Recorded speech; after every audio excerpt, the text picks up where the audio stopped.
Pernah nggak sih Anda bangun pagi, cek handphone, lihat berita, atau scrolling media sosial, terus tiba-tiba ngerasa capek banget? Kewalahan, kayaknya dunia ini muter terlalu cepat, aturannya ganti terus setiap hari, dan rasanya kita kayak hilang kendali atas hidup kita sendiri. Kalau Anda ngerasain hal itu belakangan ini, coba deh tarik napas sebentar. Di sesi bedah buku kali ini, kita bakal kupas tuntas sebuah panduan yang memang dirancang khusus buat bantu kita ngelewatin semua kekacauan ini. Nah, panduan yang saya maksud adalah buku ini. Judulnya Jangan Terjebak di Era Ketidakpastian, ditulis oleh Dr. Rahmat Maulana. Beliau ini seorang birokrat, akademisi, dan pendidik yang udah lama banget mendedikasikan hidupnya buat pelayanan publik dan pembangunan manusia. Jadi ini bukan cuma sekedar teori akademis yang kaku ya. Buku ini tuh ibarat peta jalan buat kita bertahan hidup. Dr. Maulana merangkum langkah-langkah krusial gimana caranya supaya kita nggak cuma bisa bertahan dan adaptif, tapi malah makin produktif di tengah zaman yang serba nggak ketebak ini. Bagian 1, Prolog. Terjebak di era VUCA. Sebelum kita ngomongin solusi, pastinya kita harus paham dulu dong apa sih akar masalahnya. Kegelisahan yang sering kita rasain itu nyata, bukan cuma perasaan aja. Ada satu istilah yang pas banget buat ngegambarin ini, namanya VUCA. Mungkin Anda udah pernah dengar, singkatan dari Volatility, Uncertainty, Complexity, dan Ambiguity. Gejolak, ketidakpastian, kerumitan, dan ketidakjelasan. Lucunya, istilah ini aslinya dipakai sama militer Amerika di akhir tahun 80-an buat ngegambarin kondisi medan perang yang kacau balau setelah Perang Dingin. Tapi coba lihat sekarang, medan perang itu berubah jadi kehidupan kita sehari-hari kan? Mulai dari ekonomi yang naik turun gak karuan, teknologi yang serba cepat, sampai dampaknya ke mental kita. Tiap hari, kita secara langsung lagi ngadepin VUCA. Dr. Maulana di sini juga ngutip pemikir hebat Alvin Toffler yang nyebut fenomena ini sebagai future shock atau keterkejutan masa depan. Bayangin aja gini, Anda lagi lari di atas treadmill, tapi tombol kecepatannya dinaikin terus secara otomatis. Makin lama makin ngebut. Nah, kecepatan perubahan dunia kita persis kayak gitu. Dan itu bikin kita shock secara psikologis. Gak heran kalau banyak dari kita ngerasa tertinggal, stres, dan cemas luar biasa akhir-akhir ini. Masalahnya udah jelas ya, terus gimana dong solusinya?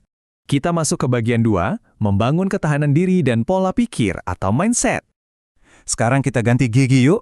Kita tinggalin rasa takut tadi dan mulai fokus ke strategi. Dr. Maulana nawarin solusi psikologis yang menurut saya luar biasa kuat, yaitu ngebangun resiliensi. Orang yang tangguh itu bukan berarti nggak pernah jatuh, tapi mereka tahu persis gimana caranya buat bangun lagi. Fondasinya ada di mindset. Di satu sisi ada yang namanya fixed mindset.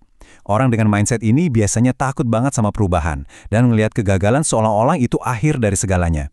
Tapi, buku ini ngenalin yang namanya mindset anti terjebak, yang sebenarnya berakar dari growth mindset. Kalau Anda punya mindset ini, hambatan tuh nggak dilihat sebagai jalan buntu. Kegagalan justru dianggap sebagai feedback jujur dari kehidupan yang bikin kita makin pintar ke depannya. Terus, prakteknya gimana buat melatih mindset ini? Ada 3 langkah esensial. Pertama, jangan pernah nolak rasa takut. Akui aja kalau kita memang takut. Kedua, seperti konsep dari Stephen Covey, fokuslah ke hal-hal yang memang bisa Anda kendalikan, yaitu respons atau reaksi Anda sendiri. Nah, yang ketiga ini paling penting, terinspirasi dari psikiater Viktor Frankl, temukan maknanya. Orang yang punya tujuan atau makna besar dalam hidupnya, itu ibarat punya jangkar kapal yang super kuat. Mau badai ketidakpastian sedahsyat apapun, mereka nggak bakal gampang tenggelam. Lanjut ke bagian 3, strategi praktis menghadapi perubahan. Mindset yang benar itu awal yang bagus banget, tapi kita tetap butuh taktik nyata buat sehari-hari. Mari kita bahas sabuk pengaman Anda buat ngadepin situasi sekarang. Pertama, ngandelin cuma satu sumber pemasukan di zaman kayak gini tuh risikonya kelewatan gede. Jadi mulailah lakuin diversifikasi, entah itu dari investasi atau belajar skill baru yang bisa ngasilin nilai tambah. Kedua, bangun jaringan sosial yang penuh empati. Pas lagi susah, teman-teman dan support system inilah yang bakal jadi jaring pengaman mental kita. Ketiga, tolong jaga banget batas antara kerjaan sama kehidupan pribadi. Kesehatan fisik dan mental itu modal utama Anda, jangan sampai terkuras habis. Dan terakhir, jangan ragu buat ngasih jarak atau menjauh dari toxic relationship. Mereka cuma bakal nguras energi yang padahal sangat Anda butuhkan buat terus beradaptasi.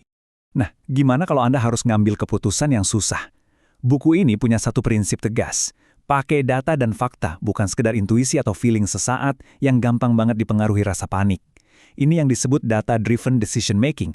Pakai cara berpikir yang lebih lambat dan analitis, persis kayak konsepnya Daniel Kahneman. Dengan begini, kita bisa ngindarin bias yang berbahaya dan nekan risiko seburuk mungkin di masa depan. Masuk ke bagian 4, menyongsong visi Indonesia Emas 2045. Setelah beresin fondasi di diri sendiri, buku ini ngajak kita melihat gambaran yang jauh lebih besar. Coba kita lihat timeline bangsa kita. Saat ini, kita lagi sibuk nahan gempuran disrupsi di mana-mana. Terus, maju sedikit ke rentang tahun 2030 sampai 2040, kita bakal ketemu puncak bonus demografi. Di fase ini, mayoritas penduduk kita ada di usia produktif. Ingat, ini bisa jadi berkah yang luar biasa, tapi bisa juga jadi bencana kalau kita nggak siap. Puncaknya ada di tahun 2045, tepat 100 tahun Indonesia merdeka. Kita nyebutnya Indonesia Emas. Nah, buat sampai ke titik gemilang itu, Indonesia butuh generasi yang bukan cuma sekedar penonton, tapi agen perubahan yang benar-benar adaptif. Jadi, buat nyiapin diri ke sana, skill apa aja yang paling krusial? Tentu, kita wajib melek digital dan ngerti artificial intelligence atau AI. Tapi, ada temuan dari Dr. Maulana yang menurut saya mind-blowing. Ternyata makin canggih sebuah teknologi, hal-hal yang sifatnya manusiawi justru makin nggak tergantikan. Mesin emang jago banget ngolah data secepat kilat, tapi mereka punya empati nggak? Punya kecerdasan emosional atau kreativitas murni buat adaptasi? Nggak. Makanya bidang-bidang kayak kewirausahaan, sosial yang bawa dampak langsung buat masyarakat, itu bakal jadi pilihan karir yang dicari banget dan sangat relevan. Akhirnya kita sampai di bagian 5. Kesimpulan. Merangkul ketidakpastian dengan optimisme. Ini pesan penutup yang super optimis dari buku ini. Ada satu kalimat yang harus kita renungin baik-baik. Kesiapan tanpa harapan cuma bakal bikin kita jadi kayak mesin. Sebaliknya, punya harapan doang tanpa kesiapan, ya itu cuma ilusi kosong. Kita butuh dua-duanya. Persiapan teknis dan mental yang matang digabungin sama api optimisme yang terus menyala. Dan pesannya ini klop banget sama apa yang pernah dibilang Nelson Mandela, kalau harapan adalah senjata paling ampuh buat ngubah dunia. Di balik setiap krisis, di balik semua hal yang nggak pasti, selalu ada celah buat kita tumbuh dan jadi lebih bijak. Jadi pertanyaannya balik lagi ke Anda, apakah Anda mau terus-terusan dihantui rasa takut sama masa depan? Atau Anda udah siap merangkul ketidakpastian itu dan mulai ngebangun masa depan Anda sendiri hari ini? Pilihan ada di tangan Anda.